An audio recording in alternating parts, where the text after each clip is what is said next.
Greetings to all the students. I welcome you all in the next video of class 10th midterm question paper. और आज हम पढ़ेंगे section E जो कि हमारा लास्ट सेक्शन रहेगा इस क्वेश्चन पेपर का। और इसमें हम पढ़ने वाले हैं केस स्टडी बेस्ड क्वेश्चंस। ठीक है, हर एक क्वेश्चन 4 नंबर का रहेगा और उसको स्टडी करते हैं। चलो देखते हैं कि किस तरीके से क्वेश्चंस को पूछा गया है और हमें कैसे आंसर करना है। क्वेश्चन नंबर 36 कहता है, पेड़ पौधों को उगने के लिए सूरज की रोशनी के साथ मिट्टी और पानी की ज़रूरत होती है। लोगों के एक समूह ने पानी की टंकी के साथ एक पंक्ति में 10 मीटर की समान दूरी पर 20 पेड़ लगाए। ठीक है, पानी की टंकी निकटतम पेड़ से 25 मीटर की दूरी पर है। हर दिन समूह का एक सदस्य पानी की टंकी से शुरू करके सभी पेड़ों को पानी देता है। एक पेड़ को पानी देने के बाद अगले पेड़ के लिए पानी लेने के लिए सदस्य वापस टंकी तक लौटता है।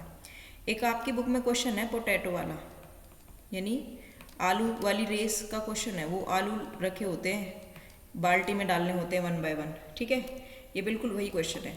डायग्राम देखो कैसे दिया हुआ है, देखो यहाँ से ये डायग्राम है। ये है पानी की टंकी, ये पहला पेड़ है जिसको पानी देना है, ये 25 मीटर दूर है। ये दूसरा पेड़ है, इन दोनों के पेड़ के बीच में कितनी दूरी है, 10 मीटर की। फिर अगला पेड़ है। इस तरीके से कितने पेड़ लगे हुए हैं, 20 पेड़ लगे हुए हैं। ठीक है, उपयुक्त जानकारी के आधार पर निम्न प्रश्नों के उत्तर दीजिए। पहली बात तो एक बात समझो, जब हम इस पेड़ को पानी देंगे तो यहाँ से पानी लेंगे, यहाँ जाएंगे और वापस आएंगे। ये बात ध्यान रखना। तो 25 जाना है और 25 वापस आना। टोटल कितना डिस्टेंस ट्रेवल कर रहे हैं हम एक बार में, 50 मीटर।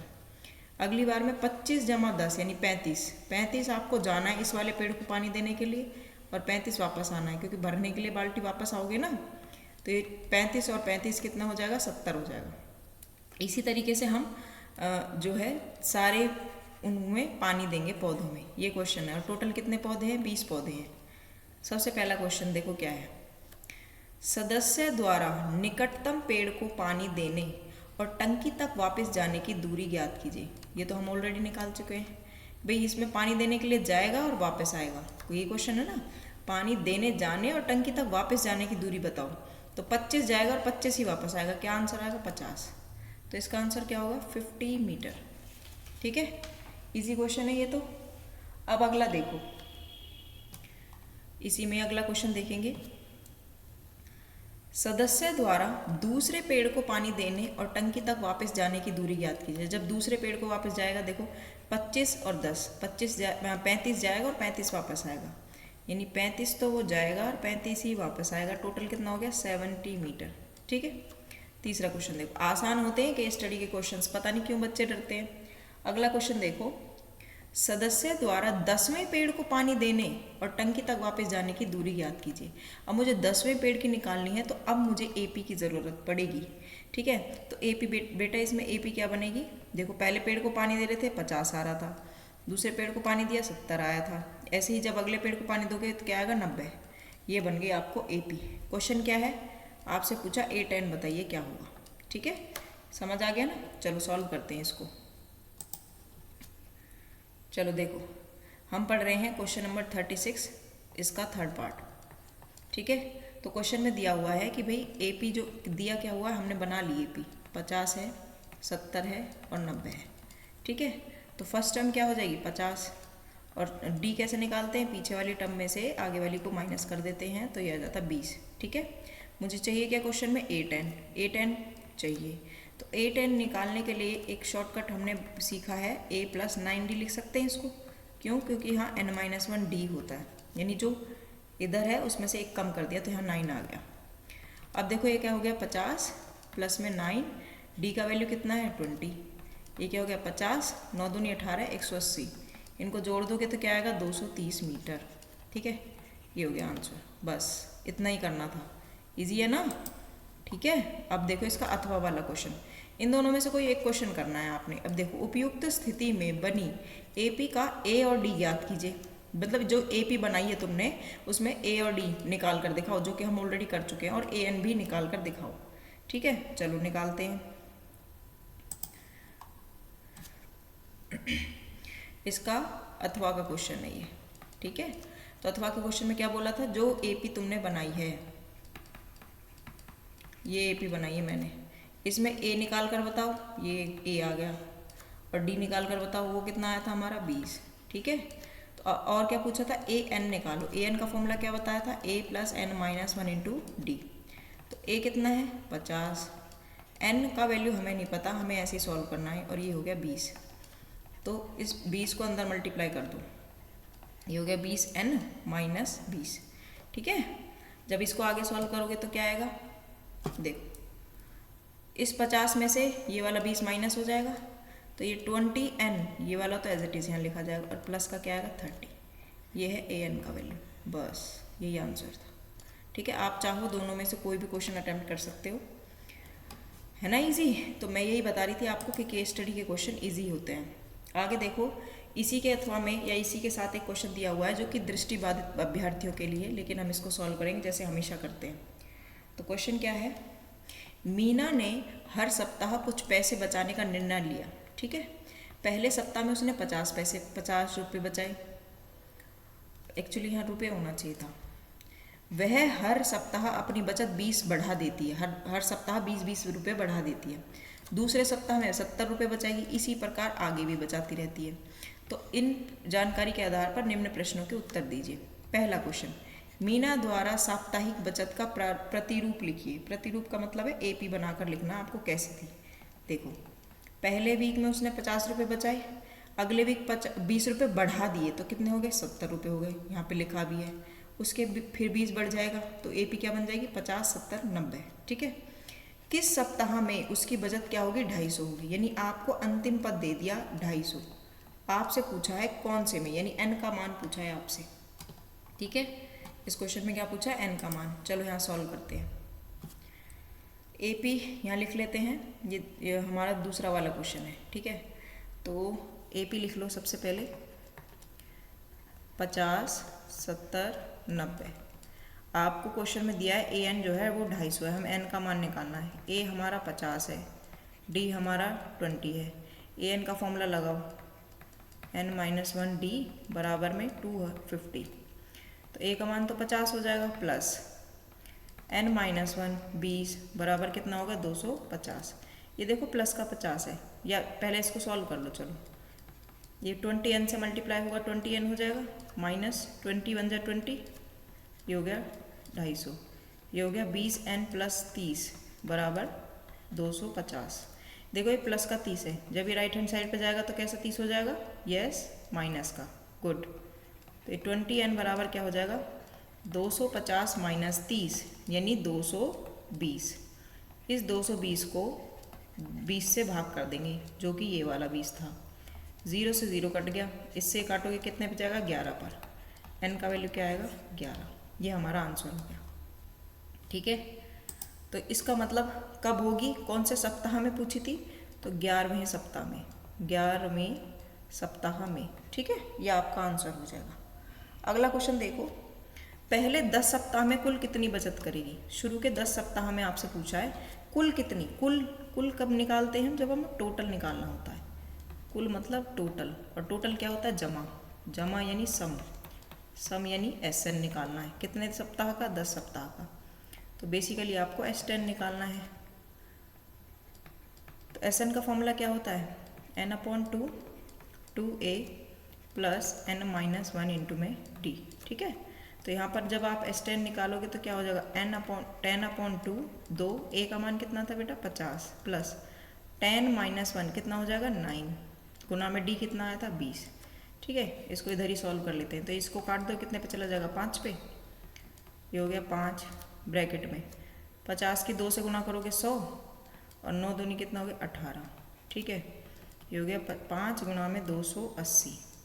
तो जब इसकी मल्टीप्लाई करोगे तो कितना आएगा 1400, यानी टोटल उसने कितने रुपए बचाए 1400 रुपये बचाए। कितने 10 सप्ताह में।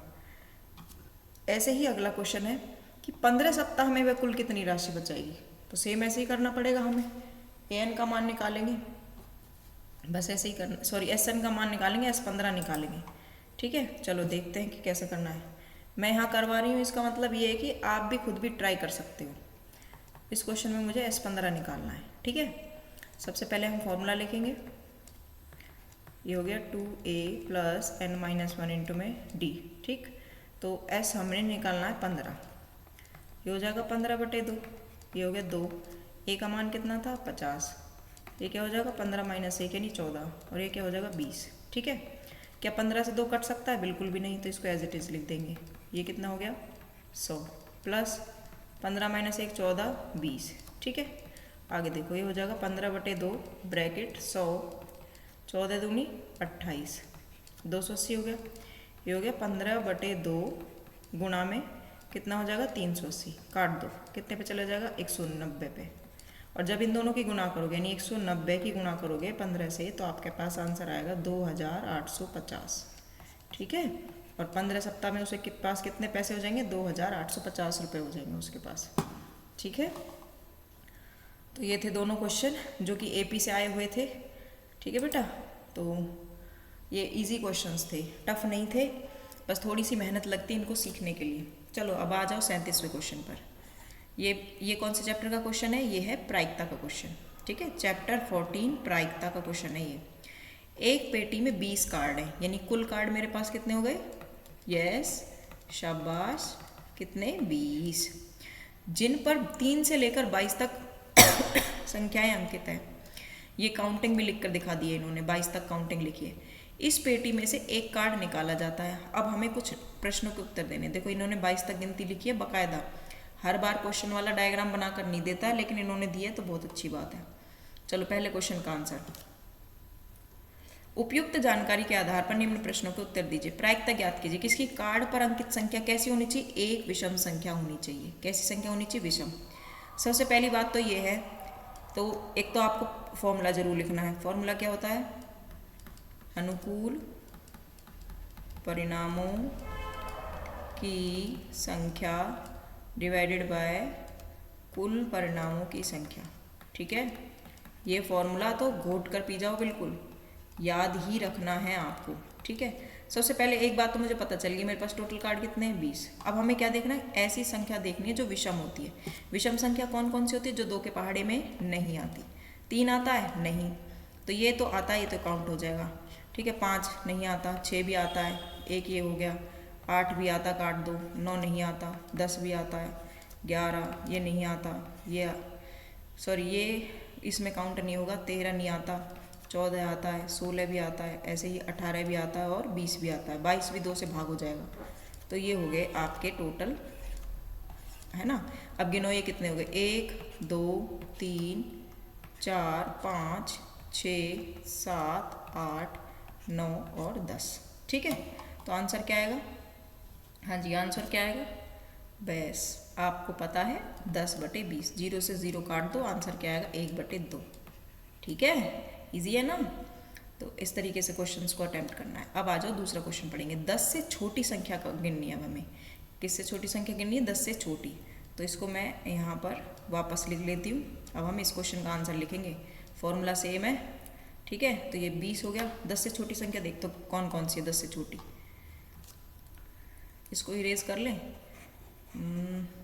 यस, तो 10 से छोटी संख्याएं गिननी हमें। अच्छा, 10 से छोटी बोली है उसने, 10 नहीं बोली। तो जब 10 नहीं बोली तो फिर भाई आप 10 वाली को काउंट भी नहीं कर सकते। ठीक है, तो 10 से छोटी बोली तो कौन छोटी है 10 से छोटी? 3। 10 से छोटी कौन है? 3। ठीक है, एक तो 3 छोटा है, ओहो क्या हो गया, एक तो 3 छोटा है, 4 10 से छोटा है, 5 10 से छोटा है, 6 भी 10 से छोटा है, 7 भी 10 से छोटा है, 8 भी 10 से छोटा है, 9 भी 10 से छोटा है, लेकिन 10 10 से छोटा नहीं है, तो इसको नहीं गिनना। ये 10 के बराबर है, 10 से छोटा नहीं है। गिनो कितनी संख्या होगी? 1 2 3 4 5 6 और 7। ठीक है, ये क्वेश्चन भी बहुत सारे बच्चों ने गलत किए थे। सोचो कितने आसान क्वेश्चन है। तो आंसर क्या आएगा? 7/20 इस वाले का। ठीक है, तो आंसर क्या होगा? 7/20। ठीक, आगे देखो, एक पूर्ण वर्ग संख्या होगी। कैसी संख्या होगी? पूर्ण वर्ग। वर्ग भी होनी चाहिए और पूरा पूरा वर्ग होनी चाहिए। अब देखते हैं ऊपर पूर्ण वर्ग संख्या कौन कौन सी है। पहले इसको थोड़ा सा क्लीन कर लेते हैं, साफ सुथरा हो जाएगा ना। पूर्ण वर्ग संख्या कौन सी होती है बताओ? जो पूरा पूरा वर्ग होती है ना। पूरा पूरा वर्ग किसी न किसी का वर्ग होता है। एक से शुरू कर लेते हैं। ठीक है, देखो, एक का वर्ग क्या होता है? 1। 2 का वर्ग क्या होता है? 4। 3 का वर्ग क्या होता है? 9। 4 का वर्ग क्या होता है? 16। 5 का वर्ग क्या होता है? 25। बस हमारे पास 22 तक काउंटिंग है। तो एक तो इसमें है ही नहीं, तो ये तो हट ही जाएगा। 2 का बच्चा, एक तो ये पूर्ण वर्ग संख्या है और एक ये पूर्ण वर्ग संख्या है और 16 पूर्ण वर्ग संख्या। क्या और कोई पूर्ण वर्ग संख्या है? बिल्कुल भी नहीं। तो कितनी संख्या होंगी? 3। ठीक है, कितनी संख्याएं होंगी? 3। तो यहाँ पर जब हम निकालेंगे इसका आंसर, कौन से वाले क्वेश्चन का? इस वाले का, तो कुल तो हमारे पास 20 है और वो कितनी आई है? पूर्ण वर्ग संख्याएं कितनी आई है? 3। बस यही आंसर आ जाएगा आपके पास। ठीक है, हर क्वेश्चन में फॉर्मूला ज़रूर लिखना है। समझ गए? अब अगला क्वेश्चन देखो। 3 से विभाज्य एक संख्या होगी। कैसी संख्या होगी? 3 से विभाज्य एक संख्या। 3 से विभाज्य का मतलब होता है 3 के पहाड़े में आएगी। कैसी होगी? 3 के पहाड़े में आएगी। ठीक है, चलो अब देखते 3 के पहाड़े में कौन कौन आता है। 3 के पहाड़े में 3 आता है, 6 आता है, 9 आता है, 12 भी आता है, उसके बाद 15 आता है, फिर 18 आता है, फिर 21 आता है। ठीक है, गिनो कितनी बार आया? 1 2 3 4 5 6 और 7। तो आंसर क्या आएगा? यस, अब तो तुम्हें समझ आ गया होगा। टोटल है 20, उनमें से 7 ऐसी संख्याएं हैं जो 3 के पहाड़े में आएंगी। ठीक है, इजी है ना? लेकिन बच्चे पढ़ते नहीं है। कौन कहता था कि मैथ्स टफ होता है? चलो अब अगला क्वेश्चन देखते हैं। ये लास्ट क्वेश्चन है। लास्ट तो खैर नहीं है, एक और इसके अथवा में दृष्टिबाधित बच्चों के लिए भी क्वेश्चन दे रखा है, वो भी करेंगे, लेकिन ये भी पढ़ लेते हैं। क्वेश्चन नंबर 38 है, ये चैप्टर 9 का क्वेश्चन है। ठीक है, यानी एप्लीकेशन ऑफ ट्रिग्नोमेट्री का क्वेश्चन है ये।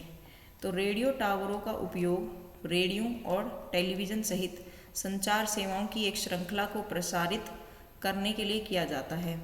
इसी तरह की अवधारणा पर 2 खंडों ए और बी से एक रेडियो स्टेशन पर टावर बनाया जाता है। टावर का एक बिंदु ओ से तारों के द्वारा समर्थित है। ठीक है, ये कुछ इन्फॉर्मेशन आपको दी हुई है। आपसे क्या पूछा है कि बताइए,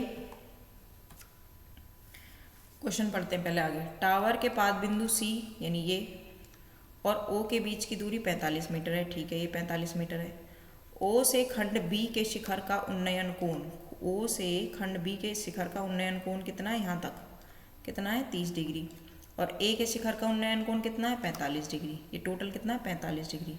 अब आपको कुछ क्वेश्चंस के आंसर देने हैं। ये डायग्राम देख लो अच्छे से, यहीं सॉल्व करेंगे इसको। सबसे पहला क्वेश्चन है ए सी, बताइए क्या होगा? कौन सा बताना है? ए सी।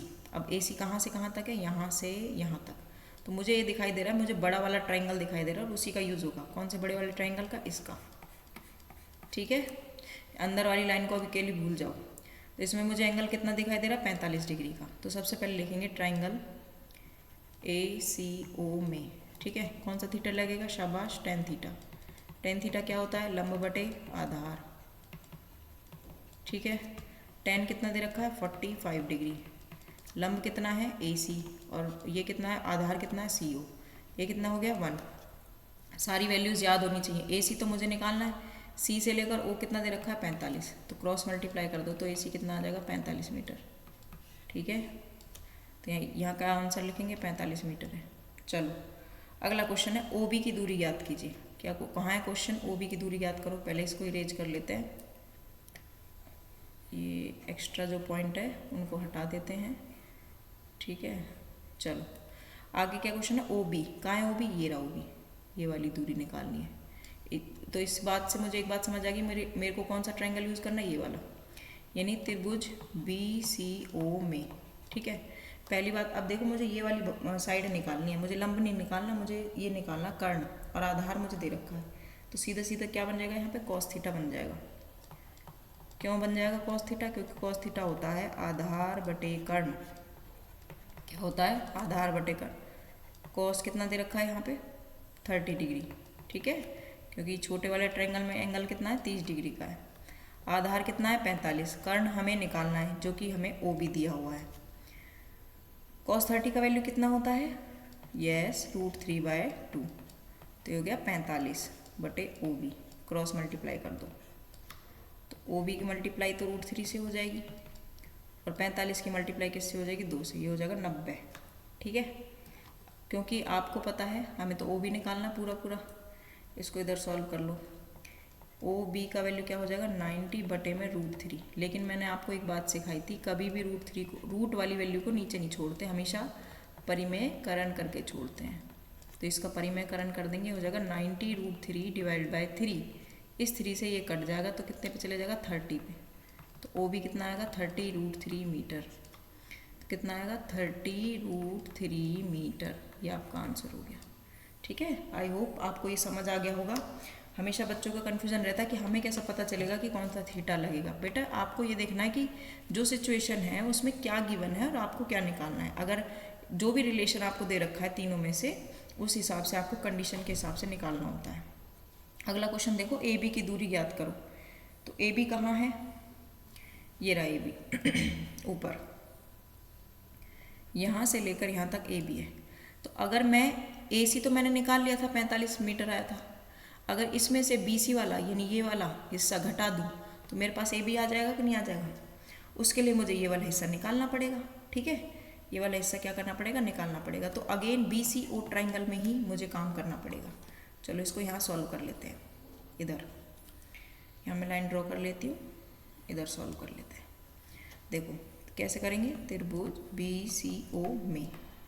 अब देखो, अब मुझे tan थीटा लगाना पड़ेगा। क्यों, क्योंकि मुझे लंब निकालना है और आधार मेरे पास है ऑलरेडी, मुझे वो दे रखा है।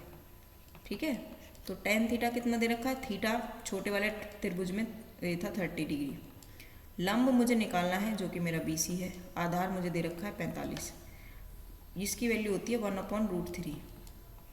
ये हो गया बी सी 45, क्रॉस मल्टीप्लाई कर दो, ये इधर चला जाएगा, ये हो गया 45/√3। ठीक है बेटा, अब अगेन वही बात है भाई, √3 है तो नीचे तो छोड़ नहीं सकते, इसका क्या करना पड़ेगा, परिमेयकरण करना पड़ेगा। ठीक है, तो ये क्या हो जाएगा 45/√3 गुणा में √3 डिवाइड बाय √3। तो हो जाएगा 45√3 डिवाइड बाय 3 से इसको काट दो, चला जाएगा 15 पे। तो आंसर क्या आएगा 15√3। ठीक है, अब ध्यान से देखो, यहाँ देखो पेन का कलर चेंज कर लें। देखो एक सेकेंड, ये देखो ध्यान से, ये टोटल 45 था, रेड कर लेते हैं। देखो ये टोटल 45 था ए सी, और बी सी आया है 15√3। ठीक है, तो और अब मुझे ए बी निकालना है। तो ए बी निकालने के लिए मुझे क्या करना पड़ेगा, मैंने क्या कहा था 45 में 15√3 माइनस कर दो। ठीक है, क्या करना पड़ेगा, 45 में से ए बी निकालने के लिए मुझे क्या करना पड़ेगा, ए सी में से बी सी को माइनस, यानी हो जाएगा 45 माइनस 15√3। 15 को कॉमन ले लो, आंसर क्या आएगा 3 माइनस √3। बस ये उत्तर है। ठीक है, चाहो तो आप यहीं छोड़ सकते थे, लेकिन कॉमन लेके दिखा देते ना तो थोड़ा सा अच्छा सा लगता है, बस इतनी सी बात है। अगला क्वेश्चन क्या है, त्रिभुज ओ सी ए का क्षेत्रफल ज्ञात कीजिए। तो पहले तो ओ सी ए त्रिभुज देखते कहाँ पर है। ठीक है, इसको मैं पूरा इरेज कर देती हूँ ताकि नीट एंड क्लीन दिखाई दे आपको। चलो, ओ सी ए कहाँ है, ये रहा ओ, ये रहा सी और ये रहा ए। सॉरी थोड़ी सी लाइन टेढ़ी हो गई, पर ये मुझे निकालना है, इसका क्षेत्रफल निकालना है, इसका बड़े वाले का। तो त्रिभुज का क्षेत्रफल क्या होता है, 1/2 आधार गुना ऊंचाई। आधार 45 है, ऊंचाई कितनी है, ये भी 45 है, ए सी यहाँ से लेकर यहाँ तक 45 है ना, बस यही फॉर्मूला लगाना है। चलो कहाँ सॉल्व करूँ इसको, चलो अपने पेज पे आ जाते हैं, उसी पे सॉल्व कर लेंगे। यहाँ पे सॉल्व करते हैं। चलो हमें क्या निकालना है, त्रिभुज ओ सी ए का क्षेत्रफल। ठीक है, क्या होगा 1/2 आधार गुना ऊंचाई। ठीक है, तो 1/2 आधार कितना है ओ सी, ऊंचाई कितनी है ए सी। ठीक है, ओ सी का मान कितना है 45 और ए सी का मान कितना है अगेन 45, और 45 और 45 से गुना करते हैं तो क्या आता है 2025। इसको 2 से भाग कर दो तो आंसर क्या आएगा 1012 डिवाइडेड बाय डेसिमल। ठीक है, 0.5 मीटर हुआ। ठीक है, ये उत्तर आएगा। आई होप आपको ये क्वेश्चन अच्छे से क्लियर हो गया होगा। कायदे से तो हमारा चैप्टर या क्वेश्चन पेपर यहीं ख़त्म होता है, लेकिन हमें एक क्वेश्चन जो और दिया हुआ है दृष्टिबाधित बच्चों वाला, वो भी हमें करना पड़ेगा। ठीक है, we don't have any choice. चलो आगे बढ़ते हैं कि राजू एक बिजली के खंभे से कुछ दूरी पर खड़ा है। राजू 1.5 मीटर लंबा है, यह पाता है कि खंबे के शीर्ष का उन्नयन कोण 60 डिग्री का है। फिर वह खंबे से 10 मीटर दूर चला जाता है और देखता है कि अब खंबे के उन्नयन कोण कितना है, 30 डिग्री का। तो बताइए इन क्वेश्चंस के आंसर देने। सबसे पहले हम डायग्राम बनाएंगे, आंसर तो हम देंगे बाद में। देखो सबसे पहले ध्यान से समझो, ये है बिजली का खंबा। अरे यार स्ट्रेट लाइन बनाते हैं, इसमें तो आई थिंक ऑप्शन ही नहीं है, चलो कोई नहीं, या उस पे बना लेते हैं अपना, है ना वन नोट। चलो यहाँ पर स्ट्रेट लाइन बनाते हैं कि यहाँ पर एक खंबा था बिजली का, ये रहा, ठीक है, ये बिजली का खंबा है। यहाँ इसके सामने एक लड़का खड़ा है राजू, उसकी हाइट है 1.5 मीटर, ये रहा राजू, ठीक। जब राजू खंबे को देखता है तो वो देखता है यहाँ से यहाँ तक, यहाँ पर उसके उन्नयन कोण कितने डिग्री का, 60 डिग्री का। चलो लेकिन फिर राजू थोड़ी दूर आगे चल जाता है, आगे चला जाता है तो वो यहाँ पहुँच जाता है, ठीक है। जब वो यहाँ पहुँच जाता है और यहाँ से उन्नयन कोण देखता है तो यहाँ से उन्नयन कोण कितने डिग्री का हो जाता है, 30 डिग्री का हो जाता है, ठीक है। यही क्वेश्चन है। अब आपको ये बताना है, डॉटेड लाइन भी आती है क्या इसमें, नहीं। अब आपको ये बताना है कि यहाँ से लेकर यहाँ तक टोटल कितना दूरी उसकी हो गई है, ठीक है। नीचे भी बना लेते हैं एक लाइन, ये पूरा डायग्राम बन गया है, क्या सुंदर डायग्राम बना है।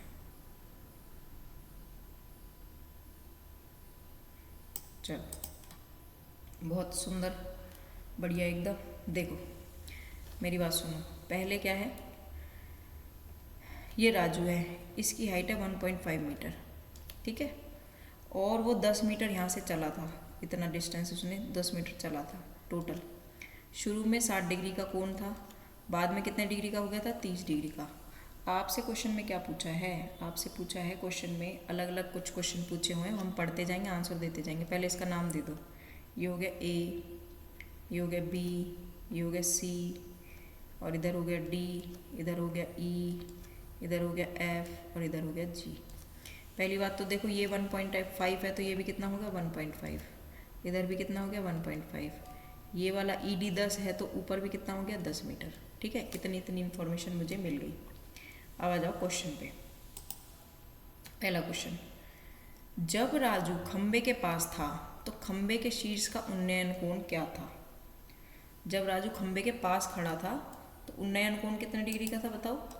यहाँ खड़ा था ना राजू, इधर जी पॉइंट पे, यहाँ पे खड़ा था ना, तो उन्नयन को कितने डिग्री का, 60 डिग्री का। तो ये तो सीधा सीधा क्वेश्चन हो गया, कुछ करना ही नहीं है इसमें। तो आंसर क्या आएगा 60 डिग्री, बस कुछ करना ही नहीं है, इजी 1 मार्क का क्वेश्चन है। आगे देखो, राजू अपनी प्रारंभिक स्थिति से कितना दूर गया जब उन्नयन कोण 30 डिग्री हो गया। तो राजू ने कितना डिस्टेंस चला था बताओ, 10 मीटर। सीधा सीधा क्वेश्चन है, ठीक है, बिना सॉल्यूशन वाले क्वेश्चन है ये तो, है ना। 10 मीटर चला था ना, इधर देखो ये 10 मीटर लिखा हुआ है ना ईडी पर। चलो आगे क्वेश्चन देखो। पहला क्वेश्चन है खंबे की ऊंचाई निकालनी है हमें, कितना ऊंचा खंबा है। उसके बाद हमें क्या निकालना है, राजू की प्रारंभिक स्थिति से खंबे के आधार की दूरी ज्ञात कीजिए। यानी क्वेश्चन क्या है, एक तो मुझे ये पेन हम थोड़ा सा कर लेते हैं रेड, हमें बताना है खंबे की ऊंचाई क्या है, ठीक है। और दूसरा हमें बताना है यहाँ से लेकर यहाँ तक की क्या डिस्टेंस है, एक्स। तो हमेशा मैंने आपको क्या सिखाया है, सबसे पहले छोटा त्रिभुज लेते हैं। तो मैं मान लेती हूँ कि ए से बी तक की हाइट क्या है, एच है, ठीक है। 2 नंबर मिलेंगे इस क्वेश्चन को सॉल्व करने के लिए। और ये x है तो ये भी क्या होगा, ये भी x होगा, ठीक है। क्योंकि ये क्या है 10 है, ठीक। टोटल कितना हो जाएगा 10 + x, ये भी चीज़ ध्यान रखना, ठीक है बेटा। तो सबसे पहले त्रिभुज उठाओ, त्रिभुज AGB में क्या होएगा, कौन सा थीटा लगेगा, tan थीटा ही लगा लो। tan 60 क्या होता है, लंब बटे आधार, लंब बटे आधार। तो ये कितना होगा, 60 पे होता है √3, लंब है h और आधार है x। तो h का मान निकाल लो, ये आ जाएगा आपके पास x √3, इसको यहीं छोड़ दो, अभी हम निकालेंगे इसको टोटल, रुक जाओ। ठीक है, इतना आ गया। अब देखो बड़ा वाला त्रिभुज में देखो AFB में, त्रिभुज AFB में, ठीक है, ये क्या निकालेंगे, टेंजेंट 30 डिग्री। इसमें भी क्या होगा, लंब बटे आधार, क्या होगा, लंब बटे आधार। अच्छा, जब लंब बटे आधार हो जाएगा तो देखो लंब कितना है इसमें, h है, और आधार कितना है टोटल 10 + x, तो इसका वैल्यू होगा 1/3। लंब है h और आधार कितना है 10 + x टोटल, क्रॉस मल्टीप्लाई कर दो, 10 + x = h√3। ठीक है, एक ये इक्वेशन हो गई। अब करना क्या है, ये जो h का वैल्यू आया है यहाँ पर, इसको उसमें रख दो। मुझे बेसिकली यहाँ से x का वैल्यू आ जाएगा मेरे पास, क्योंकि दोनों क्वेश्चन में मुझे कुछ ना कुछ करना ही है। तो देखो 10 + x है, h का वैल्यू आया था x√3, और एक √3 है पहले से है। ठीक है, तो अब बताओ √3 मल्टीप्लाई होकर क्या हो जाएगा 3, ये हो जाएगा x। ये प्लस का x है, इधर जाएगा तो कैसा x हो जाएगा, माइनस का x हो जाएगा। तो x का मान क्या आएगा बेटा, 10/2, काट दो 5 मीटर, यानी x का मान कितना आ गया, 5 मीटर आंसर। तो सेकंड पार्ट का आंसर आ गया 5 मीटर। उसके बाद मुझे क्या निकालना था, मुझे खंबे की ऊंचाई भी निकालनी थी, तो h निकाल लो, उसके बाद टोटल कर देंगे। देखो h क्वेश्चन में दे रखा था x√3 है, तो x कितना हो गया 5√3, ये हो गया h। लेकिन जब आप देखोगे AC को, तो AC क्या आया है टोटल, h प्लस में BC। ठीक है, तो h की हाइट तो 5√3 लिखेंगे, लेकिन BC तो हमारे पास पहले से था 1.5। ठीक है, अब यहाँ पे क्योंकि √3 का वैल्यू दे रखा है तो इसको मल्टीप्लाई कर देंगे 1.73 से। ठीक है, पहले इसको मल्टीप्लाई करेंगे, सॉल्व करेंगे, फिर इस 1.5 को जोड़ देंगे, तो आंसर क्या आएगा 10.16 मीटर। ये हो गया टोटल खंबे की ऊंचाई। ठीक है, तो फाइनली आपका मिड टर्म का क्वेश्चन पेपर हो गया है। 1 मिनट, हाँ जी, तो मैं कह रही थी फाइनली आपका मिड टर्म का क्वेश्चन पेपर पूरा हो चुका है, जो कि हमने पूरा डिटेल में डिस्कस किया है। शायद ही कोई क्वेश्चन होगा जो मैंने छुड़वाया है, शायद BPT मैंने नहीं कराई, लेकिन यहाँ पर आपका मिड टर्म का क्वेश्चन पेपर कंप्लीट होता है। तसल्ली से हमने पूरा किया है। DOE 2025 बेसिक का क्वेश्चन पेपर था। ठीक है, इसी तरीके से अगर आपको और क्वेश्चन पेपर चाहिए, ठीक है, तो चैनल को सब्सक्राइब करो, कमेंट करके बताओ। ठीक है, और बहुत सारे मुझे मोटिवेशन दो। थैंक यू सो मच, तुम्हारा इतना सपोर्ट मिल रहा है। इसी तरीके से हम बहुत सारे क्वेश्चन पेपर करेंगे, बेसिक के भी और स्टैंडर्ड के भी। ठीक है, अगर तुम्हें इंग्लिश मीडियम में चाहिए तो उस तरीके से भी बताओ। ठीक, मिड टर्म के भी करेंगे, फाइनल भी करेंगे, सिर्फ DO ही नहीं, हम CBSE वाले क्वेश्चन पेपर भी करेंगे। ठीक है, इस वीडियो में इतना ही, मिलेंगे नेक्स्ट वीडियो में। Thank you so much.